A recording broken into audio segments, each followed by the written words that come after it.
ఎండాకాలం బాడీకి చలవ చేసే కూర ఒకటి చెప్పనా, చింత చిగురు ఫ్రై. సమ్మర్లో ఎక్కువగా వస్తుంది, ఆరోగ్యానికి మంచిది. చికెన్ కన్నా చీప్ ఏం కాదు. కేజీ 300 పెట్టి అమ్ముతున్నారు. నాకు ఈ బౌల్ నిండా ఆకు 30 రూపీస్కి వచ్చింది. రకరకాలుగా వండుతారు కదా, నేను ఎలా చేస్తానో ఈ వీడియోలో అయితే చూసేద్దాము. చింత చిగురును శుభ్రంగా కడిగేసి క్లాత్లో తుడిచేసిన తర్వాత స్క్రీన్లో చూపిస్తున్నట్టుగా చేత్తో పొడి పొడిగా నలిపేసుకోవాలి.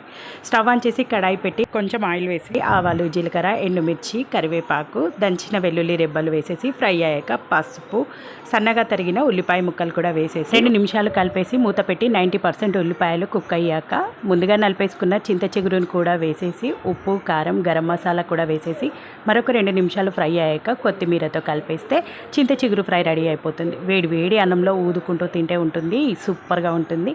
నచ్చితే కనుక మన ఛానల్ని సబ్స్క్రైబ్ చేయండి. ఈ సమ్మర్ అంతా దొరుకుతుంది. మీకు వీలైనప్పుడల్లా తెచ్చుకొని ఇలా రకరకాలుగా ఊరికే వెళ్ళిపోకుండా ఒక చిన్న లైక్ ఇచ్చేయచ్చు కదా.